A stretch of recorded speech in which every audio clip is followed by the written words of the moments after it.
You have done enough damage to the Star Wars series. It's time for you to die. Stop! Who are you? I am the maker and the holder of the Star Wars prequels. What a disappointing ass job. I mean, if I were you, I would want to kill myself. Because for real. Well, okay, so what do you want? Okay, my Padawan. I'm here because I know about your mission. And I think you shouldn't destroy the prequels. Why not? They have harmed tons and tons of Star Wars fans and even the entire saga. I know, Padawan. They are bad movies. But you have to be honest. There are some pretty damn epic scenes in these movies. And those scenes are what make the movies even watchable.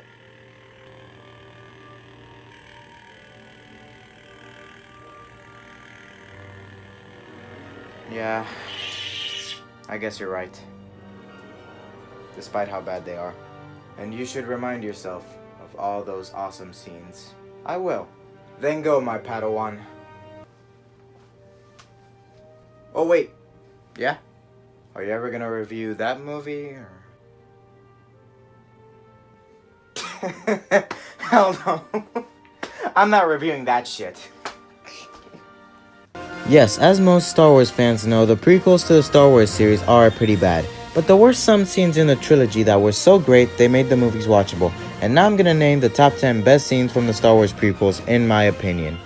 Yeah, as most Star Wars fans agree, Hayden Christensen's acting was like the worst in the whole trilogy. And that's saying a lot, because that's what's weird about the trilogy. Everyone sounds the same. It's just to the Senate, and this, and that.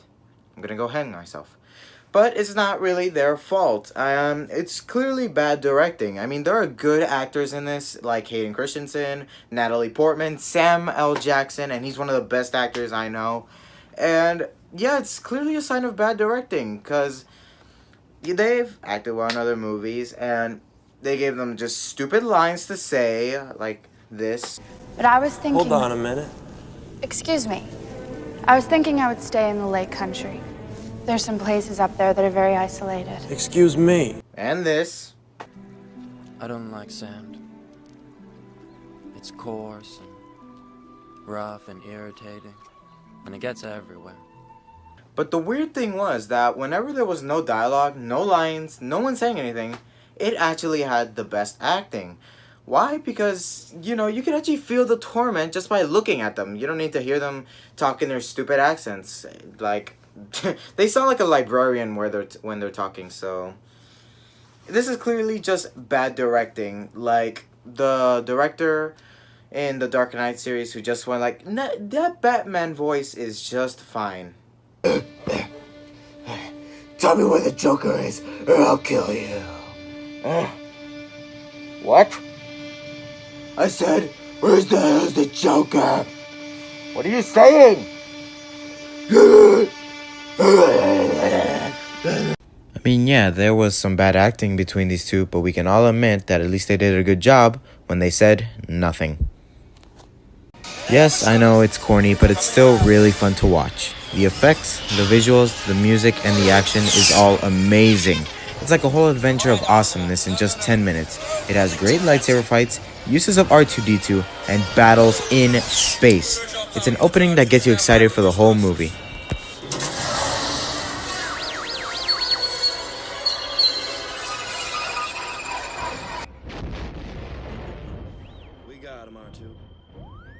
On the one hand, it kinda bothered me that he can move around like that. I usually thought of him as a god and how he could blow your head off with just his mind. But on the other hand, it feels pretty cool seeing him fight with a lightsaber and doing flips. And the best fight with Yoda is when he fights the Emperor. What makes this the best Yoda fight is that he uses all of his abilities, like controlling lightning with his fingers and using the Force to push objects. It's a scene that makes Yoda even more badass.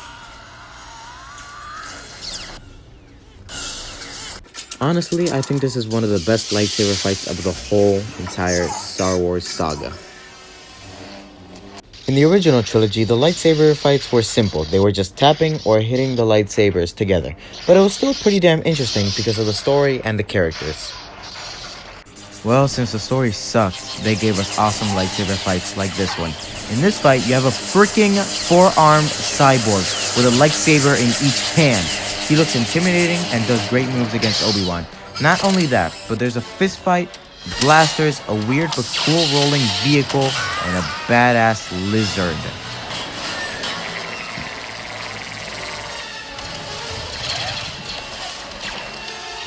What can I say? It's fun to see Luke Skywalker during a binary sunset. He's seen it at birth, at life, and at death. So I love watching this scene. That's all I have to say. Next.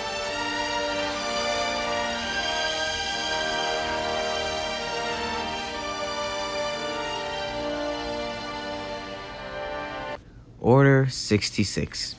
It's not really that it's awesome to watch, but it's one of the very few scenes in the movies where you actually feel emotional with the characters.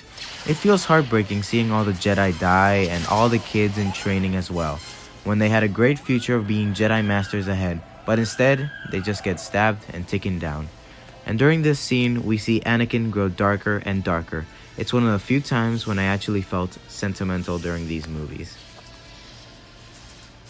Another great example of the lightsaber fights got better. Usually, a fight as long as this starts to get tiring, but it was actually epic from beginning to end. And what made it interesting was that it actually did have a good story behind it.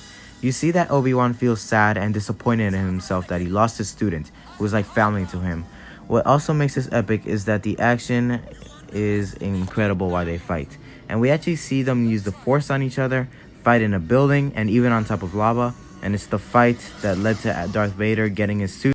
Not only is this scene greatly acted, not only does it have great visuals, but it also adds something to the philosophy of the Jedi and Sith religion. It adds more and reveals that there is a similar point of view between the Jedi and the Sith, and that they were more similar than we thought. It's a great addition to the idea of how the Force works. Now this scene is known for being the best part of the movie, which isn't really saying much because the movie's crap, but it's still great. And it gets a little more creative with its lightsaber fight. Instead of the basic 2 people, it's 3. And for the first time, we actually see a new type of saber. Henceforth, the double saber, or whatever the hell it's called. And the music makes it even more fun to watch. Known for being one of the most disappointing movies of all time, it's good to know at least it had one badass scene. At last, we see what the whole trilogy was building up. The birth of Darth Vader. Apart from that yell,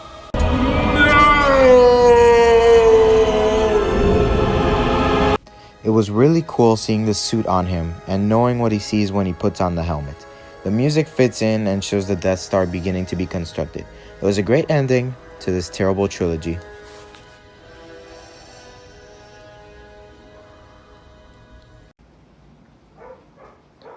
I'm Julian the Movie Nerd.